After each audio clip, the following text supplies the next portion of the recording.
Good morning, everybody, and welcome back to the Engine Builder Show. On today's episode, we will be talking about how to trick yourself into doing the important tasks you don't want to do. Thank you, everybody, for tuning in and enjoy the show.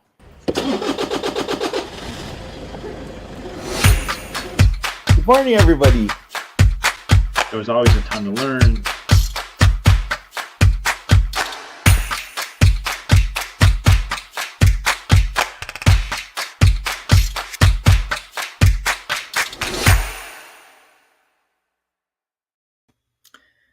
Good morning. I hope you're doing well today, whether you get to catch this live or listen to the podcast. I appreciate you taking time. And I'm excited to talk to you about today's topic that Jethro talked about, tricking ourselves into doing the important things that we don't want to do. I could be the only one. That could be the case. And if this is not you, if you always get everything done that you want to get done, all your priorities are handled promptly, you're super organized, you never procrastinate, and you never struggle with motivation, then you can just move on and watch the next episode. But if you are like me and you struggle sometimes with trying to prioritize what you're supposed to do and then actually get it done, or if you struggle with some of the bigger projects that you look at and you go, man, I know I should do this, it's important. It's not a question of if I should do it, it's just how am I going to get myself to do it. If you've ever been in that position, I just want to share some things that have worked really well for me. And the reason I'm sharing this with you is because regardless of if you have sales goals you want to hit, or if you have, a big marketing objective you need to hit, or if you have any type of project inside the business, any of those things that are big priorities, but you just are struggling with getting, momentum on them. These are ways that I have been able to get myself unstuck. We have talked about in past episodes, which you can go back and take a look, about chunking things down so it's easier to accomplish those things. And I'm sure we'll talk about that. We may even talk a little bit more about that this week on the show. But that's one option. But in addition, one great way to get yourself to do the things you don't want to do is to actually find ways to get yourself paid to do the work that you are, struggling with. So I'm going to give you an example that worked really well, and share kind of a story of something that, if you've been following the show, I'm sure you've heard about it. But I recently released my book, Atomic Words, and you can get a copy at atomicwords.com. We got a bunch of bonuses and a bunch of cool things in there for you. But the beginning of that book was not as easy as maybe it is for other people. But for me, even though I've written a ton and I've coached a lot of clients on writing books, and I've been part of that process multiple times, sitting down to write my own book was really difficult. I had the ideas, I had a couple, things jotted down here and there, but I was struggling with trying to block out time to write my own book.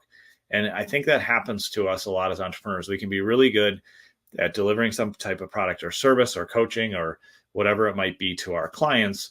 But then when it comes to doing the exact same work for ourselves, we can get stuck and struggle. So what I did in this case, I'm going to share a few different things that I've done on this front.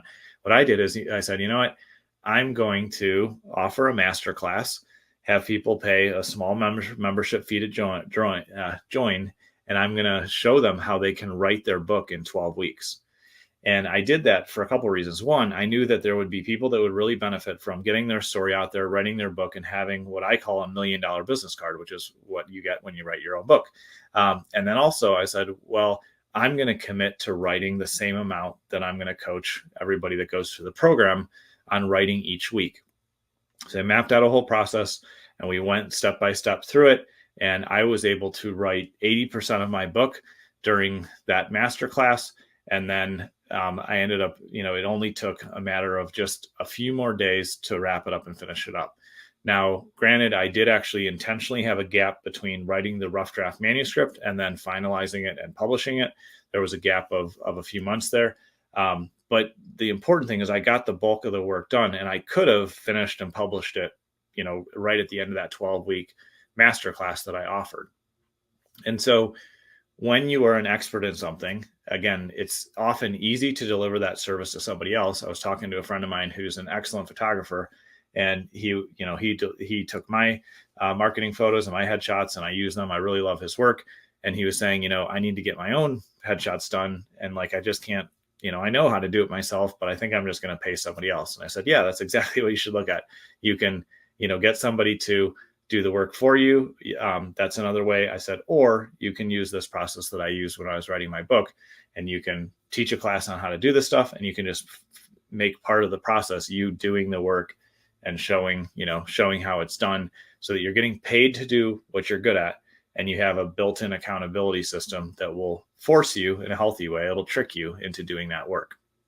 So that's one way, is getting paid to work on things by offering trainings or coaching or things where you are doing the work you want to do alongside other people and teaching them how to do it. So there's value all the way around, and it pushes you to do those important things. The second thing you can do, and I've done this a couple times with folks, and I know some people will swear by this and love it. It works really well. I've done it a few times and it's been fairly effective. But it's a good option to consider if will work with your type of personality. Is if something's important, you say, I need to get this done, by the end of the month or this week or whatever it might be. You can write a check to somebody, or you can hand them some cash, or you can send them an IOU that you are going to honor and say, I'm committed to completing this project or doing this thing or reaching this goal by this date. And if I don't, you can cash the check, or you can keep the money, or I will PayPal you, or Venmo you the money. And when you make a commitment like that, then you've got some money on the line. And if you're motivated by, not wanting to lose that money, and your friend's willing to support you and, be a part of the process, then that's a great way too, to kind of trick yourself or force yourself into doing something. Again, I've used that a couple of times. It's been successful in some situations. I know some people that do it and really do well with it, but it's another strong accountability point with some real risk attached to it. Another option that works well on this front is really crafting significant, meaningful questions that move you forward. And this is one that I used in the last couple of weeks. I had gotten up early on the weekend, which I enjoy doing because it gives me a nice full day. And I used to sleep in a lot on the weekends to recover and rest, which there's nothing wrong with that. But recently I've been in a season where I'm, getting up early and getting some things done in the morning on the weekends before the rest of the family gets up. And in this case, I was like debating, which feels even weird kind of saying it now, but I was debating, like, should I spend 20 or 30 minutes and plan my coming week? Or should I just go relax, or should I read a book? Or, I was like really conflicted on where to spend a little bit of my time. And I asked myself, two things. I said, will I be disappointed if I make this decision to work on planning? And will my future self thank me for this? And when I put those two questions together, it balances out some of the emotional kind of feelings that I have when I'm not feeling motivated, or when I'm not sure what to do, or, how to do it. And so when I used that, it was great because, one, the question, will my future self thank me for this, was yes, because I always like when I take a little time on the weekend and plan my coming week. So that was like, okay, that's good. But it wasn't quite enough to tip me over the edge. And I said, so then I asked myself, will I be disappointed if I do this? And I was like, no, this is good work. It's going to be beneficial. It's going to be positive. It's going to help me move forward.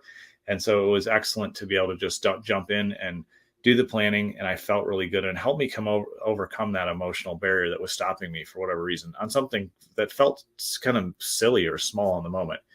But I know for me as an entrepreneur, leading a business and serving my team and our clients, I know that there's certain things that just hang me up emotionally, and I lose momentum and I'm not sure why. And so when I'm able to use powerful questions like that, it helps me move forward. It helps me get over whatever I'm facing in the moment, and it motivates me intrinsically. And so I would encourage you to just look at the things that are super important that you've been stalling, you haven't been getting done, and ask yourself, what is a way that I can get this done? Either offer that training or that masterclass, or find a way to get paid to do that work while teaching other people, while creating value in the world, or, write that accountability check and say, if I don't get this done, I'm going to pay you this money, and commit to it and follow through. Or, as another option, ask yourself powerful questions that move you forward. Again, the couple that I use are, will I be disappointed if I do this? And will my future self thank me for this, for making this decision, for doing this next thing? Those are things that really help me move forward. And they, in a sense, trick me into getting, the important things done that I'm stuck on or don't want to do in the moment. And so I hope that's helpful to you. I know it's moved me forward. I'd love to hear your thoughts or comments on, what helps you move forward, where you get stuck, and how you've been able to overcome that. So thanks for tuning in today. I look forward to seeing you on the show tomorrow.